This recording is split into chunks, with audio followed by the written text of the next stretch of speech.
Muito obrigada, José Bento dos Santos, por ter aceitado participar no podcast E se falássemos da Europa?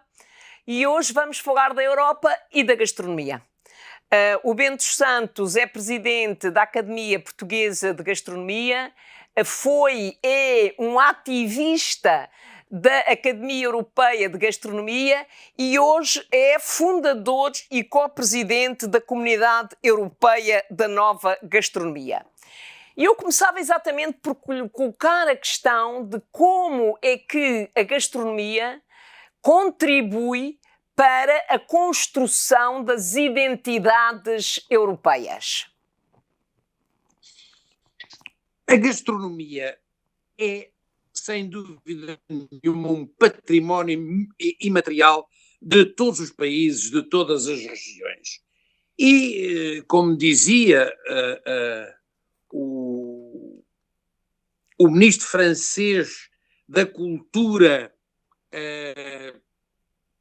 falta-me o nome, que dizia que a gastronomia, em termos culturais, era tão importante como a literatura, como a pintura, em termos de cultura ou como a música, isto significa que a identidade de um país, em termos dos seus produtos, daquilo que construiu à volta deles, das técnicas que conseguiu, tudo isso criou historicamente aquilo que se podem dizer gostos especiais que o ser humano foi absorvendo, foi criando uma cultura à sua volta de maneira a identificá-lo, o que significa que pessoas hoje viajam para um determinado país para ir ver, precisamente, para ir provar, para ir conhecer essa gastronomia, tal como se fazia antigamente com um museu ou com um teatro, uma peça de arte.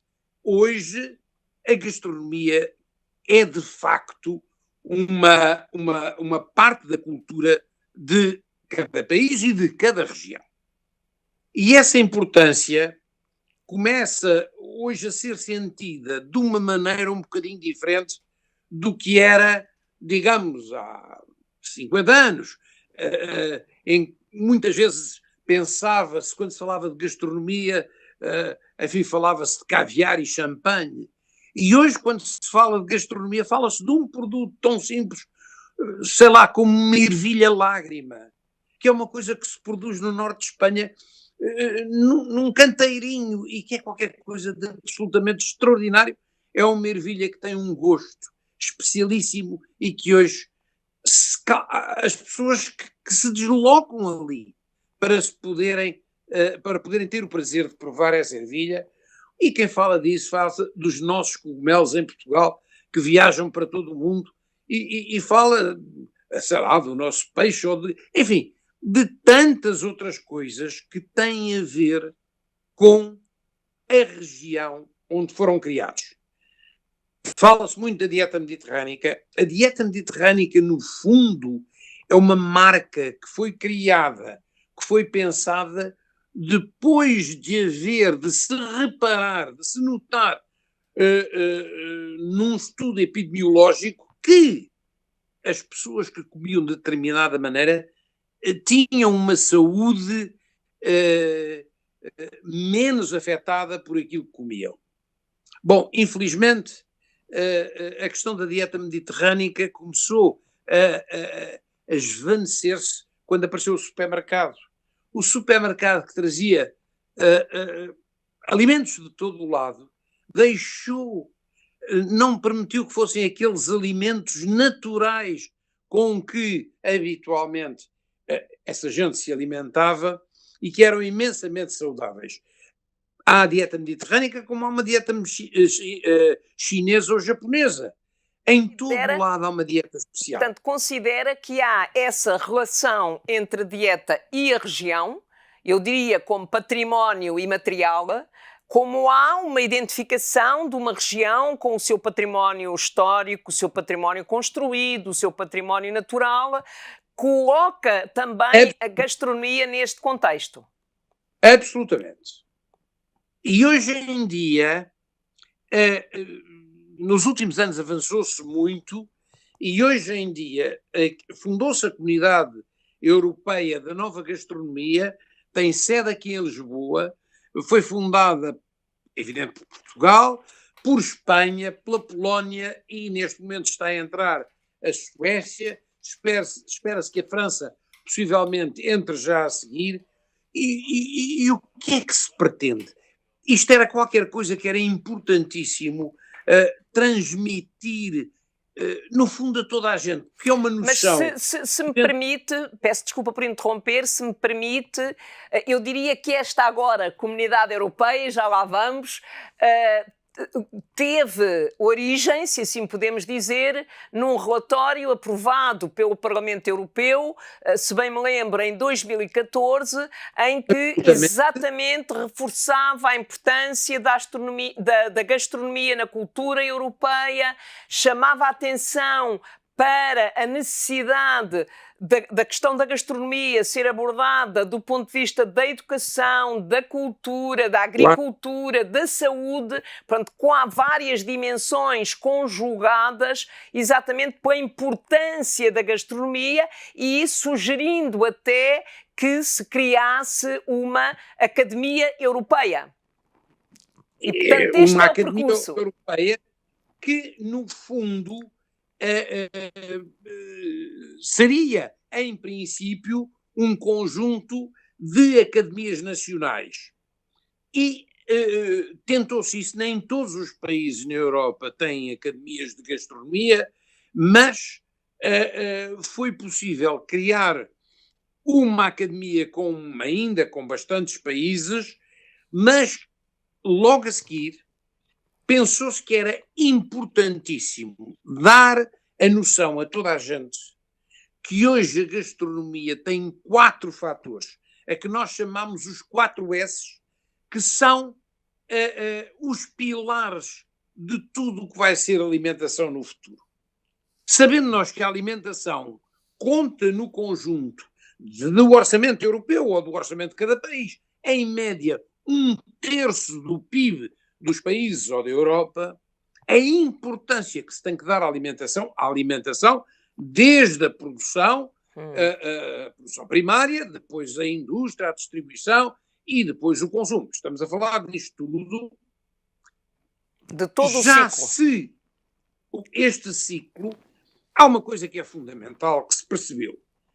Tem que se comer saudável. É importante que aquilo que nós comemos não nos afete a saúde no futuro. Mas há uma frase que às vezes costuma dizer: eu sou capaz de dar a uma criança qualquer coisa que eu queira para comer. E as pessoas admiram-se porque falta eu dizer desde que ela goste. Ora bem, tudo aquilo que se fala de alimentação saudável, tudo o que se fala de nutricionismo, é preciso ter atenção, que as pessoas têm que gostar daquilo que estão a comer. E, portanto, o segundo é saúde e saboroso. A comida tem que ser saborosa. Depois há qualquer coisa que hoje se reconhece por todo o lado, mas que ainda não está suficientemente implementado, que é o terceiro S, que é a sustentabilidade. O desperdício que nós temos na questão alimentação é gigantesco ainda. E era importante ter a sustentabilidade sempre em mente em qualquer dos elos da cadeia alimentar. Não é só no fim, quando nós estamos a comer e poupamos os restos para o dia seguinte. Não, é na indústria, é na distribuição, é na produção. Em tudo isto há que ter essa cultura. E, finalmente, há qualquer coisa que nós não podemos também deixar de fazer a nível da gastronomia, que é sermos solidários. Sabemos que ainda hoje há pessoas que têm dificuldades, que não conseguem atingir o nível de alimentos que seria natural ou normal. E, portanto, teremos que ser solidários. Estes 4 elos de todas as cadeias alimentares seriam fundamentais serem assumidos pelos participantes. Mas eu vejo, por exemplo, que nas iniciativas europeias que têm havido nesta área, eu vejo desses 4 pilares que referiu, 2 questões que têm sido, que têm estado muito presentes nas iniciativas legislativas, que é a questão da sustentabilidade e a questão de evitar o desperdício. Que estão relacionadas, exatamente. Mas agora, passados 9 anos, que houve o documento que sugeria a formação de um observatório, certo? Seria relativamente fácil para instituir, enfim, nos vários países da Europa, para cada um deles uma comunidade própria que tivesse em conta estes 4 princípios, que procurassem uma alimentação saudável, uma alimentação saborosa, sustentável e solidária. Mas quando isto for possível, que já começa a ser entendido por todos, há uma necessidade que é muito importante de coordenar, de monitorizar, de sobretudo fazer o acompanhamento para que haja um equilíbrio entre os nossos países europeus destes 4 pilares. E essa é a função desta Academia Europeia. A legislação fala num observatório europeu exato. de gastronomia. E era esse observatório a que nós, em Portugal, em Lisboa, nos candidatámos, chegámos a ter, como sabe, uma previsão de uma sede para o observatório. Parece-me que está na altura de podermos ir um bocadinho mais longe e tentar que cada país, primeiro, absorva esta situação de pugnar por uma alimentação saudável, saborosa, sustentável e solidária, e depois que haja um observatório que recolha dados, que conheça todos os distintos países da Europa e os sucessos das várias campanhas que se fizeram. Sim, aí, claro. Que troque informações e que possa fazer da Europa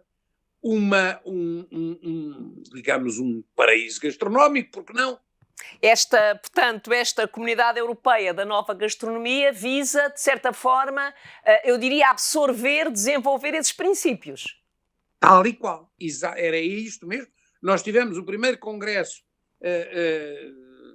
em novembro, aqui em Lisboa, onde estiveram representadas variadíssimas países, e onde se falou precisamente da educação do gosto, da questão saudável, da importância que tudo isso tem, porque quando se fala de educação do gosto, há uma coisa muito simples.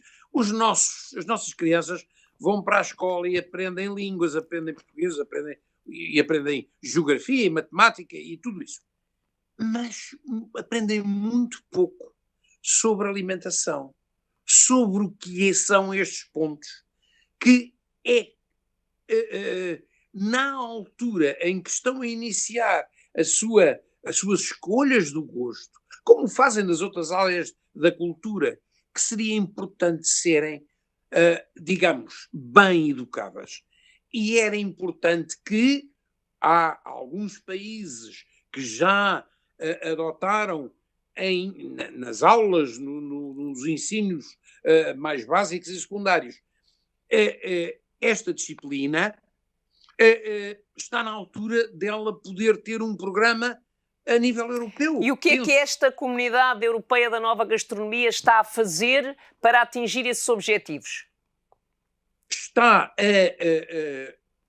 a divulgar em cada país, junto de entidades como associações gastronómicas, entidades que já se preocupam um pouco com a questão da gastronomia, está a tentar apresentar-lhes esta questão do que é a alimentação saudável, saborosa, sustentável e solidária, tentar que criem em cada país a sua própria comunidade interna de gastronomia, para depois fazerem parte e poder haver um observatório que de facto seja a entidade na Europa que, digamos, gere, que está no topo desta construção para garantir que dentro de poucos anos nós começamos a ter menos problemas com a saúde. E como é que vê, como é que vê a participação dos Estados-membros? Ou seja, já disse que houve alguns Estados-membros que já criaram estruturas nacionais, projetos, disciplinas nas escolas, etc. Mas como é que vê esta colaboração entre os Estados-membros? Acha que há uma colaboração efetiva por parte dos Estados-membros? Ou vê ainda que uma iniciativa desta natureza pode criar uma situação de competição, de concorrência entre interesses nacionais de um ou outro Estado-membro? Em termos de, começando pelo fim, eu presumo que tudo o que se fizer neste sentido só vai aumentar a curiosidade, o turismo, no sentido de procurar em cada Estado-membro muitas vezes situações alimentares que eram até desconhecidas. Agora, para coordenar as unidades, digamos, nacionais, como a nossa academia, amadoras, têm limites. E julgo que, com a criação oficial do Observatório na Europa, é alavancado por várias entidades em cada país que depois pudessem ser também por cada governo apoiadas. Margarida, deixe-me dizer isto. Fala-se hoje aqui connosco, estamos a falar do direito à habitação, e com certeza que sim, vem na Constituição. Falamos, sei lá, do direito à liberdade, do direito à cultura, a Constituição nossa e de qualquer país europeu não fala nunca no direito à alimentação. O direito à alimentação não será um direito básico como todos os outros. E era importante que os países reconhecessem isso a nível constitucional, para depois poderem trabalhar nisso. Nós estamos a falar de um projeto a prazo, mas que era urgente começar o mais depressa possível.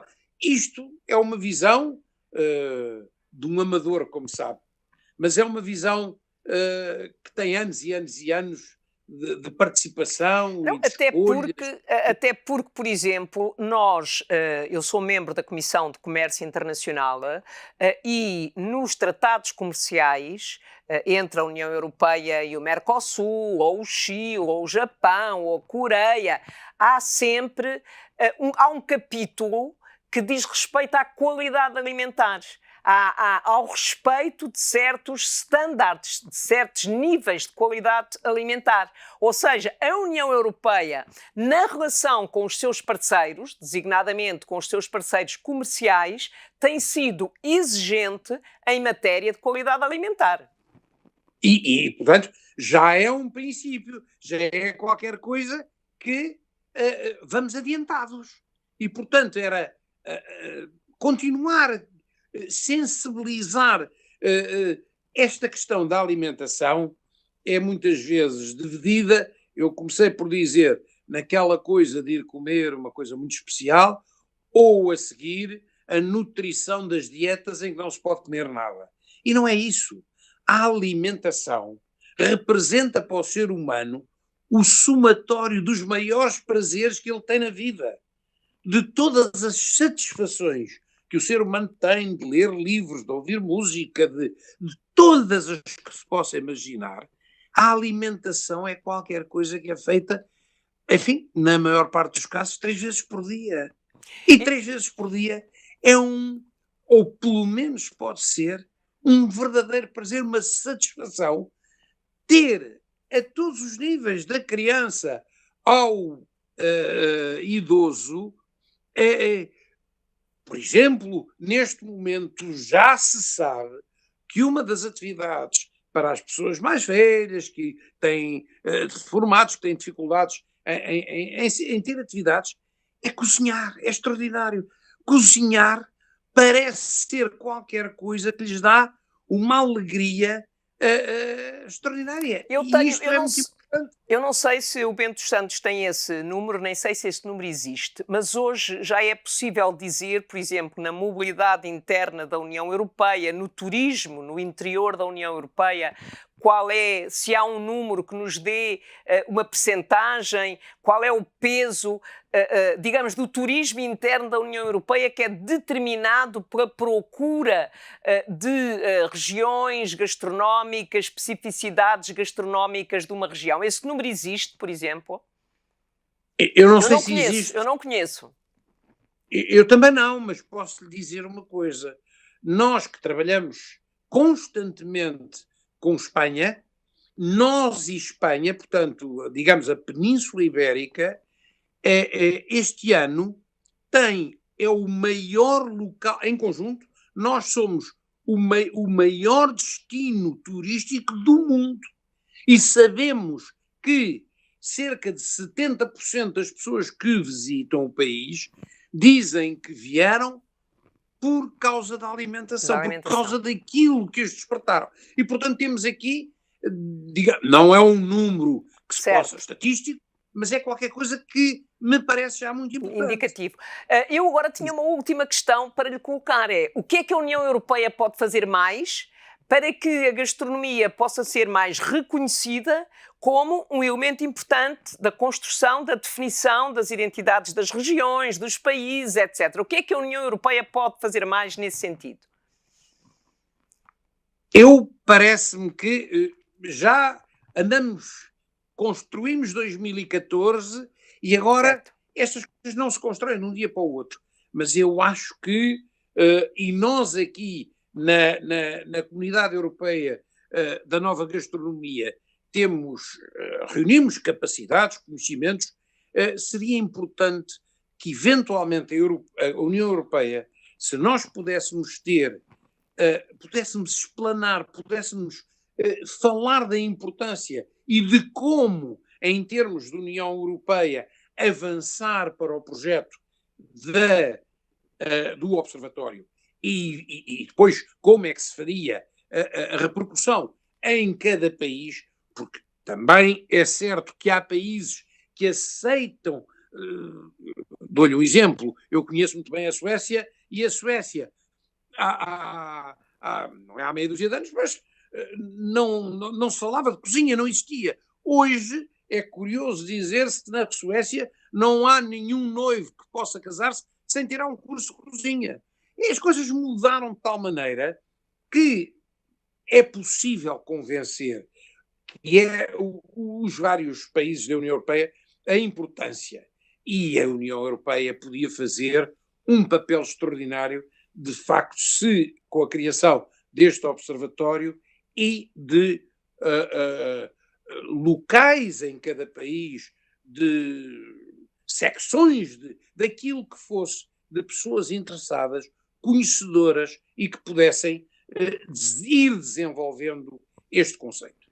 Muito obrigada, José Bento dos Santos, por ter estado no podcast E se Falássemos da Europa. E fica aqui, mais uma vez, recolocar na agenda a importância de criar este observatório. Sobretudo para aqueles que se esqueceram da importância da criação deste observatório, fica aqui, mais uma vez, a lembrança da importância da criação deste observatório. Muito obrigada. Muito obrigada pela sua participação. Obrigado também e espero que sejamos ouvidos.